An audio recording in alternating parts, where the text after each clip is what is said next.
At what level do you find yourself living life most of the time? My guess is that many of us have come to live a large part of our lives on a rather shallow and superficial level. If we are in touch at all with the deeper thoughts, feelings, and emotions of our heart, or the deeper issues of life, those things are probably rarely pondered or shared with anyone else.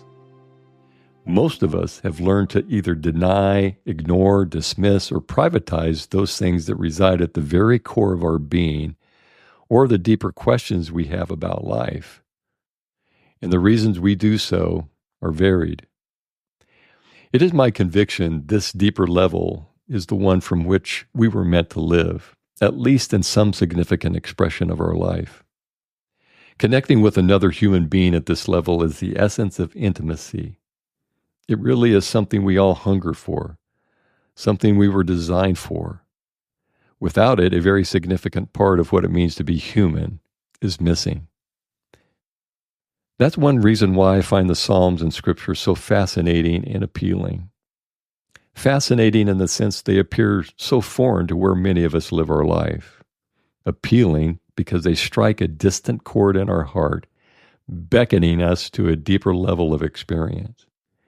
Deep calling to deep, as the sons of Korah write about in Psalm 42. David and the other authors of the Psalms were in touch with the feelings and longings of their heart and were uninhibited in making them known. That level of transparency is often characteristic of those who write songs and other creative pieces such as poems and stories. The psalmist wrote unabashedly about their fears, questions, inner wrestling, and struggles, while at the same time revealing insight into the nature, essence, and goodness of God, which could only come from firsthand experience. These individuals, David being the greatest contributor, knew what it meant to live life at a deeper level. As a result, they have passed down an incredible gift of substance for those of us who are beneficiaries of their writings. From my angle, one reason we moderns tend to live life on the more superficial level is because we have buried the art of contemplation and reflection in the busyness and noise of techno-laden, stimuli-fueled modern living. There simply are too many things to distract, attract, entertain, and fill up every waking moment of our days. Hardly ever do we slow down long enough or turn off the external stimuli to give much serious thought or attention to what's going on inside. How are we doing? What might make our life more satisfying? Or grapple with the more existential issues of life. Anything that could potentially drive us to a deeper level of living. And even if we are periodically successful at shutting off the exterior noise, the interior voices continue to rattle away uncensored. One of the greatest gifts we can give to another person is a life of substance. One that is marked by a depth of content and character that has arisen out of a personal wrestling with the harder and more difficult questions of the heart and experiences of life. Jacob in the Bible wrestled with God and walked away with a limp.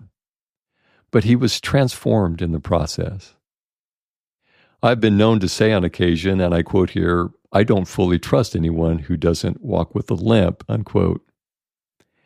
What I mean is, more often than not, there is a level of honesty, humility, and authenticity that marks one's life who has looked into the depths of their own soul, perhaps forced to do so by life circumstances, faced the raw truth, along perhaps with some personal demons, encountered God, and been transformed in the process. Typically, these individuals end up living lives absent of pretense, selfish ambition, manipulation, the need to look good, or be the center of attention. For those of us who have chosen to follow Jesus, a life of substance is marked by an open-hearted pursuit of God, resulting in coming to know Him intimately, up close and personal, a refusal to know Him only from a distance. It is a life that has intentionally chosen to wrestle with the questions and challenges that living a life of faith can raise, not whitewash or gloss over them, but rather take the time to ponder these things in our heart, converse with God and with others, so we can gain a heart of wisdom and understanding. I close with this quote from David in Psalm 51:6. Speaking to the Lord, he says this, "Surely you desire truth in the inner parts. You teach me wisdom in the inmost place." Until later, this is David Jacob Smith with Master Builder's Path.